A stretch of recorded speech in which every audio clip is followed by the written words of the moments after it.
Show is a weekend deal, and we told you earlier that we'll be having a guest join us to take up certain issues. And I know the mind-boggling one, all of that we'll get to discuss. But help me welcome on in the studio the president of Nigerian Consumers Protection Network, member of the National Technical Investigative Panel on Power System Collapse. That's between June and October 2013. And this is a very interesting one at the moment. Member of the recently constituted Presidential Ad Hoc Committee on Review of Electricity Tariff in Nigeria, August 2020, in the person of Mr. Kunle Kola Olubiyo. Thank you for joining us. You're welcome to our studio, sir. Thank you very much. Let me start on a very light note by saying happy birthday. Thank you. 2 days ago.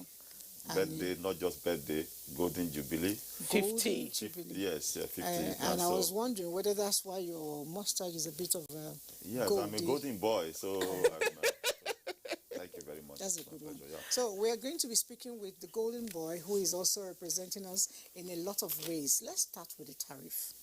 Nigerians have been crying the whole of this week. Everybody has been, the media has been, buzzing, all manner of things. Share with me this new tariff. Is it well deserved or is it not? And whatever your answer is, I need you to buttress it with reasons. Thank you very much. Whenever I go to TV stations like this, I'm conscious of different environment. This is the NTA, and so whatever we are saying here, we need to manage information with some level of responsibility and decorum. Thank you. So because this is African biggest or largest network, and so that's our pride, and so we are being watched globally. But coming to the issue of tariff, very recently, the media space have been awash with issues relating to review of electricity tariff. A review in itself is not a one-way traffic. The essence of multi-year tariff order is that you recall that recently there was energy glut or energy dump because of the COVID-19. Countries, the oil-producing countries, were producing PMS or crude oil byproduct, and there were no market. So supply, ordinarily demand chase supply. And when demand chase supply, you have the market variables. But we found ourselves in a situation where supply was excessively in glut form, chasing demand. And so people were paying some conglomerate to come and offload product from vessels because of demurrage. So it crashed below the negative. So in that wise, there was a downward review.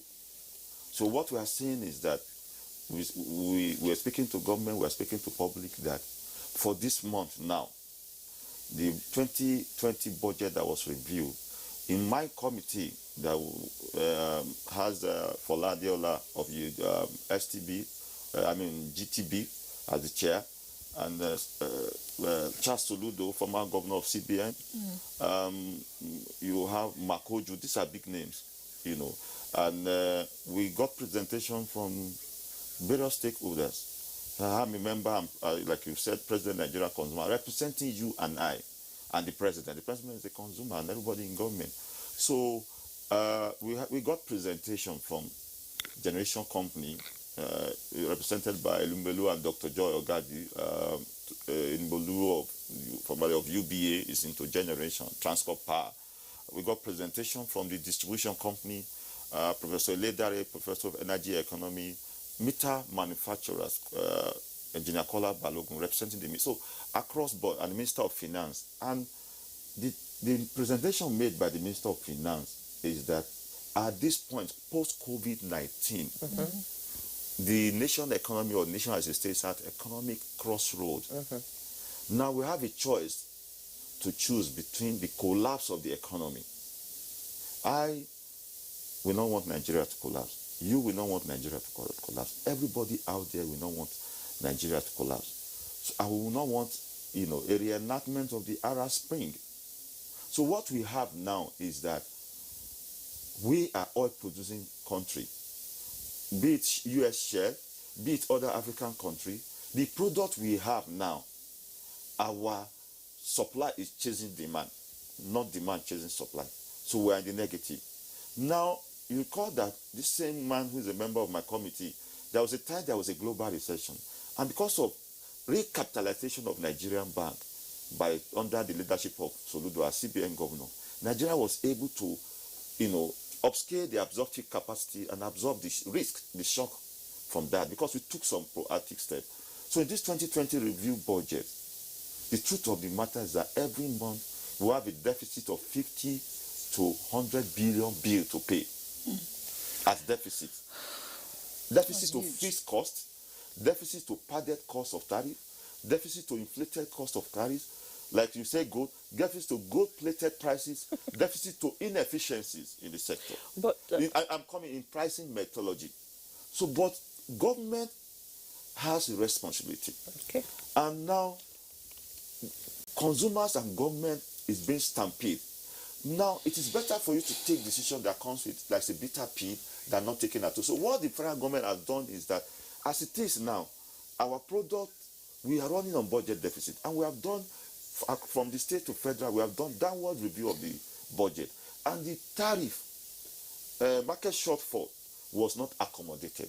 So if you go September, October, you don't pay for the shortfall of this bill. I told you the background that resulted in this pricing methodology. If you don't pay for this shortfall, the gas generation company, which account for 80% of the grid source energy, they will shut down.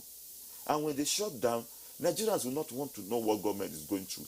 Even if you are looking for loan, no loan is not even readily available now because everybody is feeling the impact of the COVID. So based on inability now, as it is now, between September and October, what government have to do, which we have to bend backwards at end user, is that government have made adjustment in tariff. When I say government, it's not federal government. Government as represented by institution, Nigeria Electricity Regulatory Commission has the mandate to do that as a regulatory agency in the sector. So inability for now is that we are going upward in the review because we must keep the nation running. But as a member of that committee, sir, please, can I this is very technical, and I'm going to ask the questions that Nigerians out there will be asked. Are you saying that the increase in tariff, despite the services we are getting that is not commensurate, is okay? Can you just be plain without being so technical? Yes. That the increase in tariff I'm going through caps. Please, where the one of just answer this one as simple as you can, because okay, the technicalities are not helping. The point I've laid is that I've seen in the past when we are doing what we call customer reconciliation. I've seen in the past that federal government has opened its door for negotiation. We have a minority report. By the time we finish my committee assignment, I look at the whole report. It talks about tariff, it talks about other issues.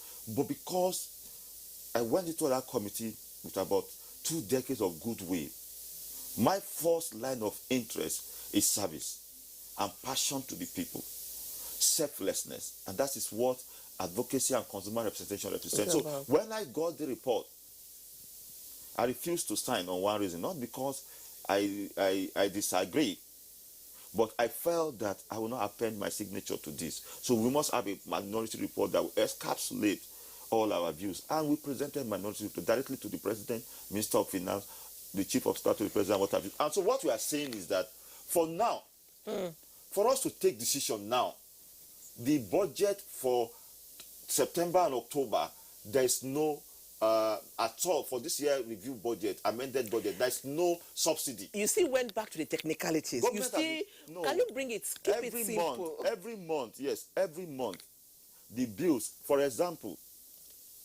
every month the distribution companies at the downstream says that they are running at losses. They are selling below. When they're not giving Nigerians light. No, I'm talking about. We'll come to that. Let us address the tariff. They say they are running at below cost price. So with the bills they are presenting to government, every month there's always a shortfall. Okay. When somebody brings a product to the supermarket to sell and is selling for like 10 naira, and he's saying the cost of this thing is costing me 15 naira. Federal government cannot say shut down, continue to bring the product. So federal government through Nigerian bulk electricity trading company, the MBED, the bulk trader, pay subsidy like 5 naira extra on the 10 naira. So every month now, we've been paying deficit, according to their own analysis, we've been paying a deficit of market shortfall of 50 to 100 billion every month.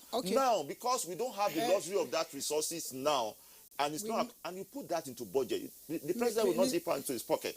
So we don't have that resources. Mr. Kola, sorry I'm cutting you short. We will get back to continue this discussion. What she's trying to find out is the minds of Nigeria in a clear term. Now For we August, have, hang on. for September bill and October. Now we're having higher bills to pay for lights. Are we also going to have more hours for lights? But you will answer that question right after now. Let's go to Sokoto and take a little bit of reports on the windmill as another